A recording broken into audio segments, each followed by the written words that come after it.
겨울이었습니다. 1801년 음력 10월이 막 지난 강진. 바람은 살에 애는 듯 차가웠고 남도 끝자락의 그 낯선 포구 마을에 한 남자가 발을 들였습니다.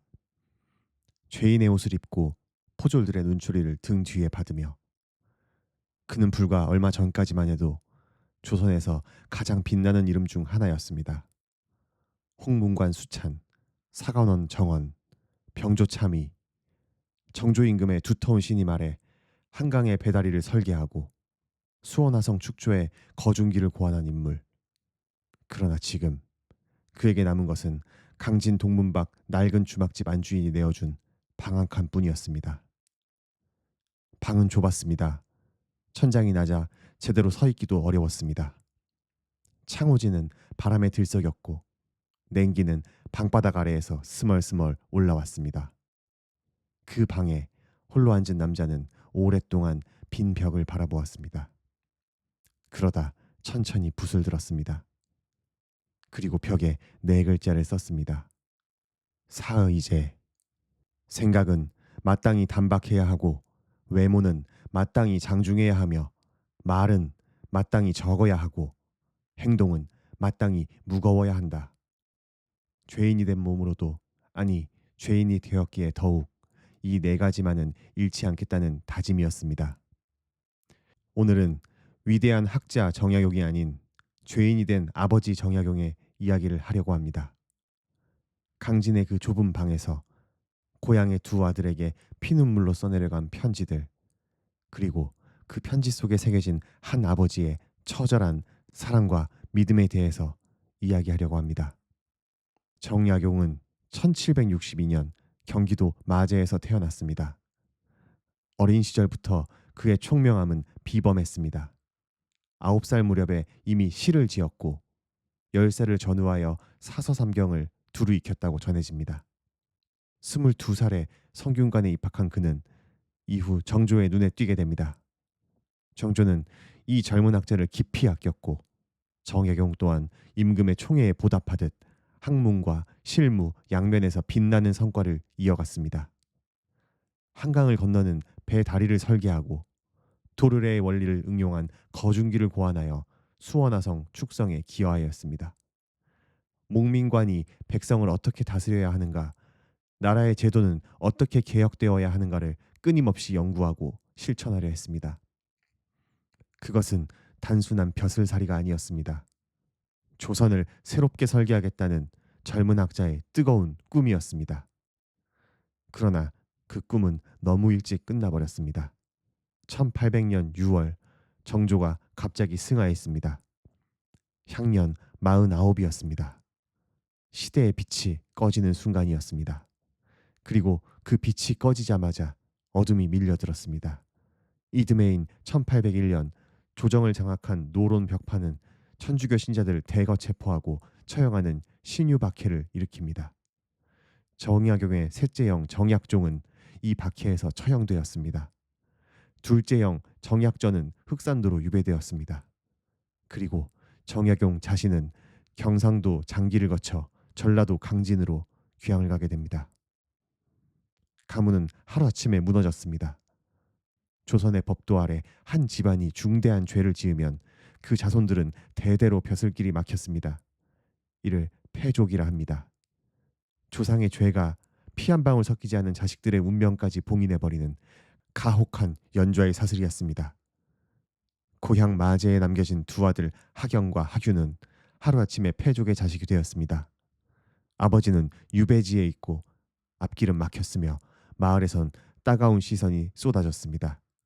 그 소식이 강진까지 흘러들어왔을 때 정약용이 어떤 마음이었을지를 우리는 그가 남긴 편지 속에서 비로소 짐작할 수 있습니다. 강진에 도착한 정약용을 받아준 것은 나라도 백성도 아니었습니다. 동문박 주막집 노파였습니다. 이름조차 전해지지 않는 그 노파는 유배온 죄인을 문전박대하지 않았습니다. 허름한 방 한 칸을 내주었고 정약용은 그 방에 짐을 내려놓았습니다. 유배 초기의 생활은 처참했습니다. 마을 사람들은 유배죄인과 가까이 하기를 꺼렸고 겨울 추위와 고독이 사방에서 그를 짓눌렀습니다. 그러나 정약용은 무너지지 않았습니다. 그는 그 좁은 방 안에 이름을 붙이고 고향의 아들들에게 편지를 쓰기 시작했습니다. 첫 편지는 이러했습니다. 너희는 이제 패족이다. 냉혹한 선언이었습니다. 아버지가 아들에게 건네는 첫 마디가 이 한 문장이라니. 그러나 정약용은 거기서 멈추지 않았습니다. 편지는 계속 이어졌습니다. 패족이 살아남는 방법은 단 하나, 독서뿐이다. 벼슬길이 막혔으니 농사를 짓거나 책을 읽는 것 외에는 길이 없다. 하지만 책을 읽는다는 것은 단순히 글자를 익히는 것이 아니다. 사람이 사람다울 수 있는 도리를 배우는 것이다. 패족이라는 처지가 너희의 정신까지 폐허로 만들게 두어서는 안 된다. 그 냉정함 뒤에 어떤 마음이 숨어 있었는지를 우리는 압니다. 자식들이 절망 속에서 허송세월을 보낼까봐 아버지는 그것이 두려웠던 것입니다. 유배지에서 손이 고바오는 겨울에도 끼니를 거르는 날에도 편지를 썼습니다. 편지 한 통이 고향에 닿기까지는 며칠씩 걸렸습니다. 그러나 정약용은 멈추지 않았습니다. 아들들의 독서 목록을 일러주는 편지, 글 쓰는 법을 가르치는 편지, 농사를 어떻게 지어야 하는지를 적은 편지, 형제끼리 우애를 지켜야 한다는 편지, 그 모든 편지에는 한 가지 공통된 마음이 흐르고 있었습니다. 나는 여기 있지만 너희 곁을 떠난 것이 아니다. 훗날 이 편지들은 정리되어서 지금까지 전해집니다. 두 아들에게 보낸 가르침의 편지는 아버지의 교육론이자 시대를 넘어선 삶의 지침으로 오늘까지 읽히고 있습니다. 유배 초기의 정약용은 완전한 고립 속에 있었습니다. 그러나 시간이 흐르면서 그의 존재는 조금씩 강진마을에 스며들기 시작했습니다.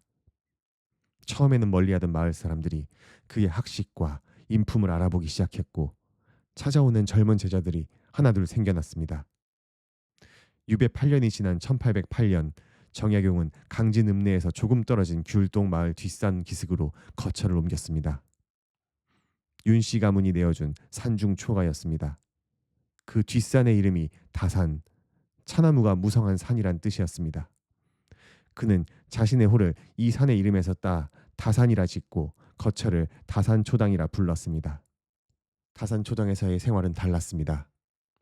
고독한 싸움에서 학문과의 대결로 정약용은 이 초당에서 본격적으로 저술에 몰두했습니다. 제자들이 모여들었고 그는 가르치면서 쓰고 쓰면서 가르쳤습니다.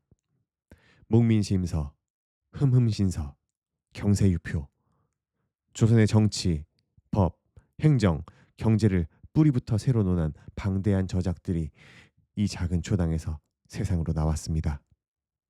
훗날 그의 저술은 총 500여 권에 달하는 분량으로 집성됩니다. 여유당 전서로 불리는 이 방대한 저작구는 한 인간이 18년의 유배 세월을 어떻게 살았는지를 온몸으로 증언합니다. 그런데 여기서 한 가지 이야기를 빠뜨릴 수 없습니다.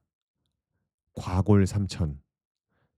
정약용이 얼마나 오랜 시간 얼마나 오롯이 앉아서 글을 쓰고 읽었는지를 전하는 이 네 글자는 방바닥과 닿은 복숭아 뼈에서 3번이나 구멍이 났다는 데서 유래한 표현입니다. 살이 닳고 뼈가 드러날 만큼 앉아서 공부했다는 것. 그것은 과장이 아니라 유배 18년은 관통한 한 인간의 정신이 온전히 남은 흔적이었습니다. 그는 왜 그토록 자신을 몰아붙였을까요? 아들들에게 보낸 편지 속에 그 답이 있습니다. 아버지는 비록 죄인의 몸으로 이곳에 갇혀 있지만 정신만큼은 결코 굴복하지 않았다는 것을, 그 한 가지만큼은 살아있는 동안 잃지 않겠다는 것을 아버지는 편지로 가르쳤고 동시에 자신의 삶으로 증명했습니다. 그러나 학문이 모든 것을 위로해 주진 않았습니다. 유배지에서 가장 견디기 어려운 것은 굶주림도 고독도 아니었습니다. 그것은 자식들을 직접 볼 수 없다는 것, 그리고 패족이 된 가문의 현실이 아들들의 삶을 짓누르고 있다는 것을 알면서도 아무것도 해줄 수도 없다는 무력감이었습니다. 하경과 하규는 아버지가 없는 집에서 자랐습니다. 마을에서는 패족의 자식이라는 시선이 따라다녔고 그들의 재능이 아무리 뛰어나도 앞길은 여전히 좁았습니다. 어느 해 겨울 정약용은 편지를 통해 큰아들 학연이 공부를 게을리한다는 소식을 들었습니다. 아버지의 답장은 길지 않았습니다. 그러나 그 짧은 편지 속에 응축된 것은 분노가 아니었습니다. 차라리 통곡에 가까운 것이었습니다. 내가 너희를 여기까지 가르친 것은 벼슬을 시키기 위해서가 아니다. 사람다운 사람으로 살게 하기 위해서였다. 배족이 무너지는 것은 신분이 낮아져서가 아니라 마음이 낮아질 때다. 마음을 낮추지 마라. 그러면서도 그 편지의 마지막에 아버지는 이렇게 썼습니다. 보고 싶구나. 500권의 저술보다 수천 통의 편지보다 이 5글자가 정약용이라는 사람의 진짜 얼굴을 가장 또렷하게 보여줍니다. 학자의 옷을 벗으면 거기에는 그저 아이들이 보고 싶은 한 사람의 아버지가 있었습니다. 유배가 시작된 지 열해를 훌쩍 넘기면서 정약용은 자신이 살아 돌아가지 못할 수도 있다는 것을 서서히 받아들이기 시작했습니다.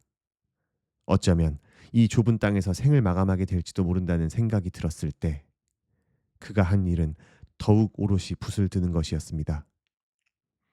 내가 살아 돌아가지 못하더라도 이 글들이 남아 너희에게 닿기를. 1818년 정약용은 마침내 유배에서 풀려납니다. 강진에 도착한 날로부터 꼭 18년이 지난 해였습니다. 고향 마제로 돌아오는 길이 얼마나 길고 복잡했을지 우리는 그 마음을 온전히 헤아리기 어렵습니다. 18년 전 떠날 때 어린아이였던 아이들은 이미 장성한 어른이 되어 있었습니다. 아버지의 편지로 자란 아이들, 패족이라는 낙인 속에서도 책을 붙잡고 살아온 아이들, 두 아들은 아버지의 귀환을 맞았습니다.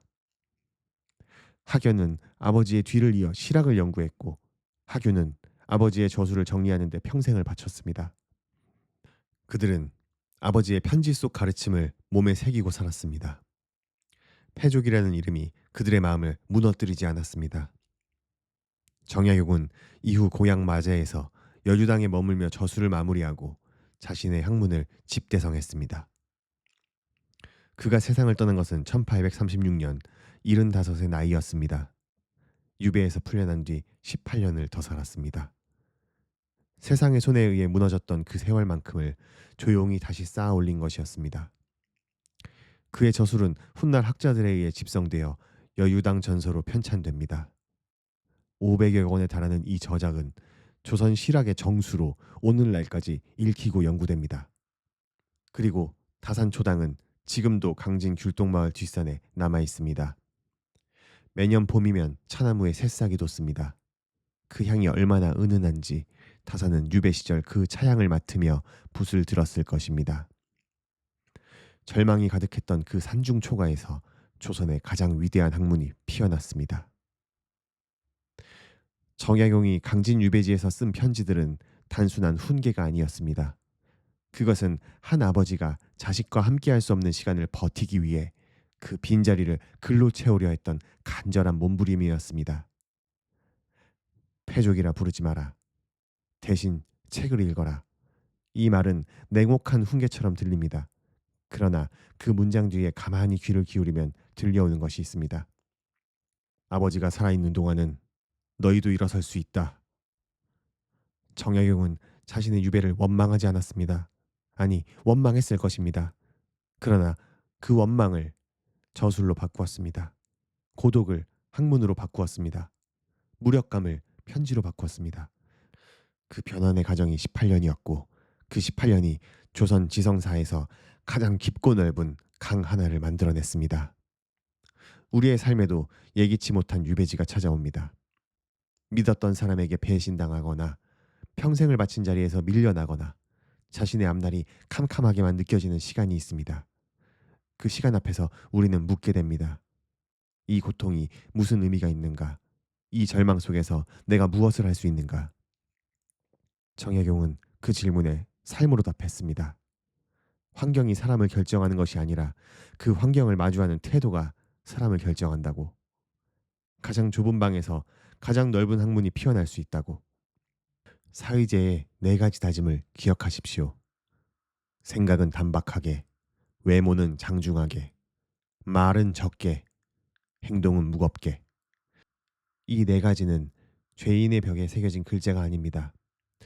시대를 잃은 한 인간이 자신을 지키기 위해 스스로에게 내린 명령이었습니다. 지금 인생의 추운 겨울을 지나고 계신다면 그 겨울이 얼마나 길고 혹독하게 느껴지든 부디 마음만은 낮추지 마십시오. 정약용이 강진의 그 좁은 방에서 붓을 들었듯이 오늘 밤 여러분도 무언가를 시작할 수 있습니다. 절망이 가장 깊을 때 위대함 또한 그 바닥에서 자라납니다. 오늘의 이야기는 여기까지입니다. 조금 더 따뜻하고 단단해지는 삶이 되시기를 진심으로 기원하겠습니다. 오늘도 함께 해주셔서 감사합니다.